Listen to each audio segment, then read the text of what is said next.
anger and confusion at that little excerpt that they released. And you were talking about what sort of rules might govern men and women working together in the workplace and a number of related issues. So I wanted to ask you about that interview, what happened in that interview and what happened in that exchange, and maybe give some context to what was going on in that particular exchange that some of us saw. Well, I think what happened in the interview is what's happening as the traditional media fall to their knees and perish, which is happening at an extraordinary rate. You saw that Canadian newspapers have gone cap in hand to the federal government for subsidy. You know that CBC has 145,000 YouTube subscribers. I don't remember what their yearly budget is, but it's in the, if I remember correctly, it's $1 billion, but that might be wrong. But it doesn't matter. It's a lot. And all they've managed to generate on YouTube is 145,000 subscribers. It's like, which is absolutely abject, 100% catastrophic failure.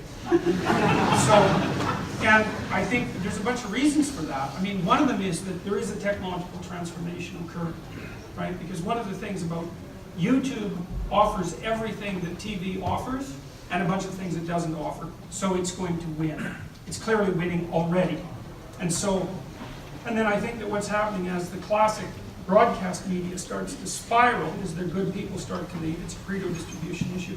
The good people start to leave because they can. And then those that remain are less competent and they get more desperate. And they broadcast more and more opinionated and polarized pieces to attract the remaining audience as they spiral towards zero. And so, well, really, I've seen this happen in large companies. I know how it works, and that's how it works. And so, I think the Vice interview was part of that. And there's other things that are feeding into that. Like, I think, and maybe this is also a consequence of the broadcast medium, is that because broadcast television had a very narrow time frame, you had to cram complex things into small periods of time. So there was a very pronounced tendency for journalists to do all the interpretation. And then that turned into a pronounced tendency for journalists to describe what they thought and what the news was, right? So that they were now the news. I started noticing this about 25 years ago when, the news would show a politician talking, but the newscaster would be saying what the person said. It's like, well, why have the politician there at all? You might as well just have the newscaster. And that's when I stopped watching television news. And that was really like about 25 years ago.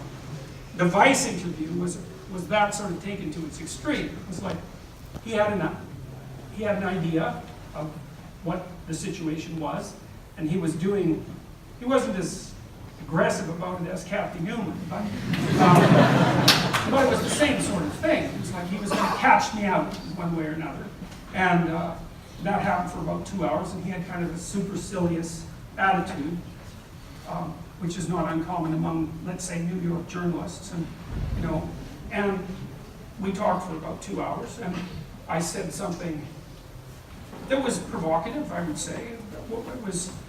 I said, well, we don't know what the rules governing men and women's behavior, sexual behavior in the workplace should be. I said, well, let's take makeup and high heels for an example. So maybe they shouldn't be allowed. I didn't say they shouldn't be allowed. I said, maybe they shouldn't be allowed. That's actually what you do when you try to think about something. People don't like to think about things. Like, I've really noticed this in my clinical practice. So, like, let's say I'm dealing with someone, and I might say, well, let's think of some options for your future. And they're really nervous, like right away. It's like, no, I don't want to do that. It's like, well, relax. We can talk about a bunch of things, and that doesn't mean they have to happen. Because that's what thinking is like. It's like you talk about things, and they don't have to happen. But it's not easy for people to make that leap because they get all nervous. They say, well, I don't want to talk about that. It's like, relax. We'll make a rule. We're going to talk about 10 things today that might happen, and none of them are going to happen. And then people can finally have a bit of courage and maybe think. And what you do when you think is you throw out an idea, and then you think about it. And I thought, well, it's been common practice. Men wear uniforms at work. They wear suits. A suit's a derivation of a military uniform. Why do men wear suits? So they're all the same. Why should they be all the same? So that unnecessary individual variability doesn't interfere with the functionality of the business. Now, you can argue about that. You might say, well, you don't want to make everyone wear the same damn suit because you get rid of all the creativity. Fair enough, that's a reasonable argument, but that's why the uniform, the suit, evolved. And so if you wear a suit and I wear a suit, and we go to a business meeting, then the first thing we can figure out is, well, you're at least playing the same game I am enough so that you're wearing a suit. And it's like, that's not everything, but it's not nothing, right? And so, well, and then when the Maoists, when the Maoists made their advances in China, men and women wore the same uniform. Why? Well, it was for the same reason. It was to eliminate unnecessary individual variability. Well, if you don't want sexual behavior at work, first of all, you've got to decide that. Do you not want sexual behavior at work? Because the answer to that might not be, we don't want sexual behavior at work. You want to work in an environment where romantic entanglements are essentially illegal. That's what NBC has done, right? That's their new policy, is like, if you work at NBC and you know of coworkers who are having a romantic engagement with another coworker, you're obligated to report them to HR. It's like, well, you might say no affairs at work. It's like, okay, you want to put an informer culture in place to impose that, do you? Well, maybe you do, but maybe you should think about it, because the cure might be worse than the disease. It's like, well, like the evolutionary psychology and biology of makeup and high heels is crystal clear. I mean, people disputed that. It's like, well, read the goddamn literature, morons. Really, I mean, you get so sick of this. It's like, these aren't opinions that I'm just trotting out. Why do women wear rouge? It's to make their cheeks look like fruit. That's why. We're derived from fruit-eating primates. We have color vision. It's trichromatic. We pick out fruit. It's ripeness. That's what lipstick does. It also indicates a sexual flush. And if you don't like that, well, tough luck for you. That's what it is. Now, I'm not saying, and it indicates youth as well, a youthful glow, but that's also associated with sexual attractiveness, because that's one of the prime determinants of sexual attractiveness for women among men. So, now I'm not saying that shouldn't happen at work. And then high heels. Okay, why do you wear high heels? Well, it's because it tilts your hips so that you're...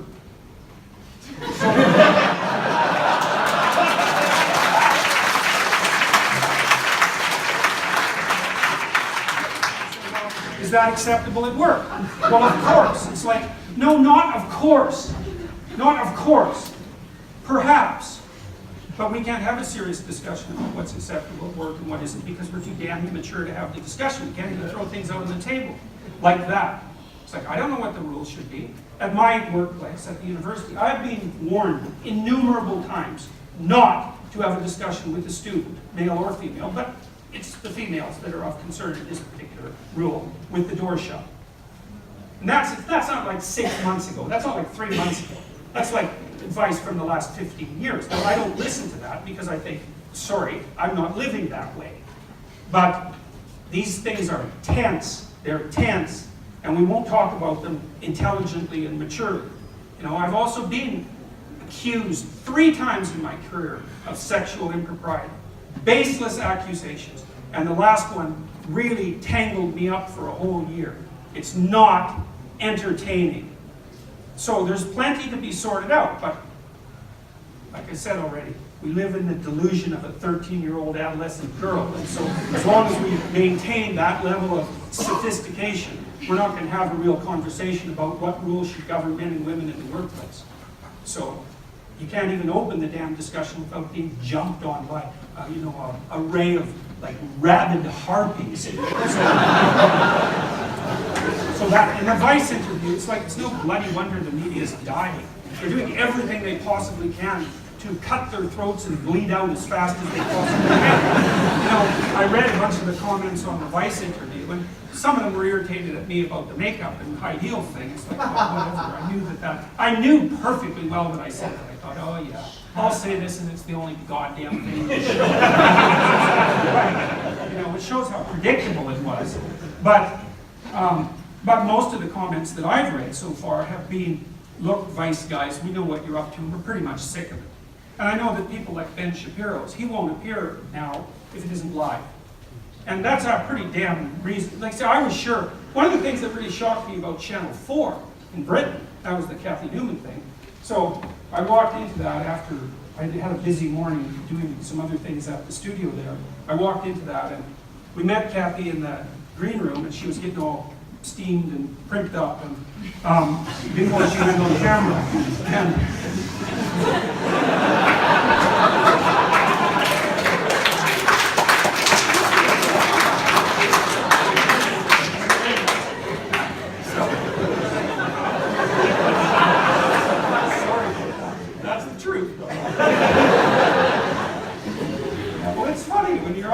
those news shows here, because there's always a cloud of people around the host. It's like fixing up their makeup. It's like they're surrounded by bees. You know? They move the hair and they put them, so it's quite comical to watch. And so, anyways, we went out in front of the cameras and we were having a perfectly friendly discussion. You know, she was all chipper and extroverted and having a fine time. And then we sat down and we chatted for 2 minutes, and then the cameras went on. It was like, different person. I thought, oh, I see what's going on here. So, but it's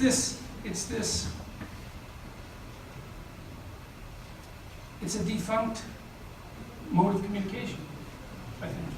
People are gravitating towards YouTube because it's rough and ready. It's like, this is why Joe Rogan works. It's like, Joe's not all made up. He's not, you know, he's like the rear end of a smashed up truck.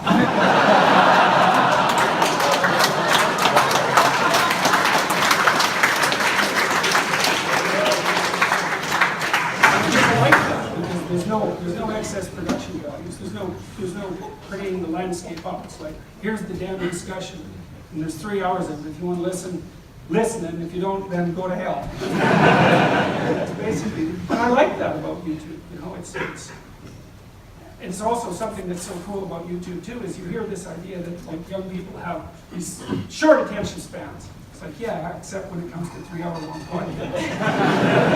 So it's very cool to see this shift, but a lot of it is that it's a death spiral. And I think a lot of the polarization in our society is actually a secondary consequence of the death spiral.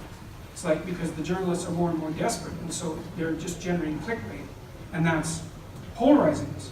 And hopefully that will stop when they die.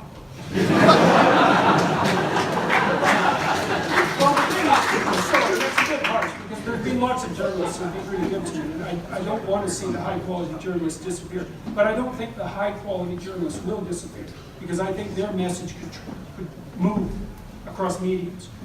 But, I mean, when I see CBC, like I watch CBC struggle on YouTube, it's so comical, it's just absurd. It's like, so I saw something that CBC put on YouTube that was 10 minutes long, and I wanted to watch it. And so I sat down to watch it, and I clicked, and there were 3 30-second ads. And I thought, that's a lot of ads for 10 minutes of your damn content. You really think I should pay 1.5 minutes of my time to watch 10 minutes of your content? Then I couldn't click through the ads. It's like, so rule number one ad, 15 seconds long, you can click through it in 4 seconds. That's the rule, not 3 30-second ads that you have to sit through. It's like, have a little respect for the medium. It's like, no respect for the medium. Then the comments were not allowed, disallowed. It's like, no, you don't do that because your viewers actually get to make comments. And if you can't hire someone to vet them, you could just leave the damn comments alone. That would be one thing, just let them happen. You know, maybe you need someone to weed out the ones that are like so wretched that, you know, any idiot could tell that, you know, it's a, what would you call it, some demented troll who has nothing better than, you know, but maybe you could just leave them alone. So they won't pay any attention to the medium. And so I look at that and I think it's no bloody wonder you guys can't get any traction. You've got no respect for the medium whatsoever. You're not going to make the transition. So I'm irritated with CBC, and that's kind of a good reason too. And that's sort of, I guess, coloring my attitude towards the media in general, but they're in serious trouble. So Vice was a perfect example of that. It's like, we talk for 2 hours, what do? Well, they take the most contentious part of it, just to show how damn smart they are. They don't think the people who are watching it can see through it, which they could. It's like, to hell with you guys. It's like, that's so cheap and wretched that it's pathetic. It's absolutely pathetic.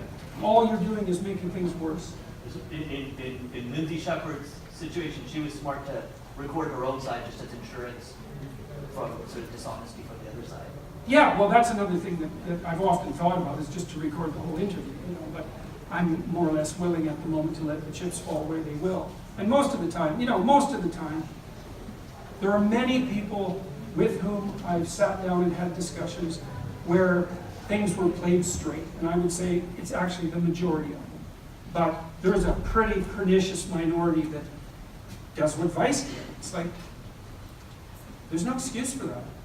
There's no excuse for it. It's like, you've got no principles. Let's make this salacious. It's like, these things are important, you morons. It's like, get it together. Don't muck about like that. What the hell do you think you're doing? Well, we need the clicks. It's like, up yours. Seriously, it's so pathetic. It's so pathetic.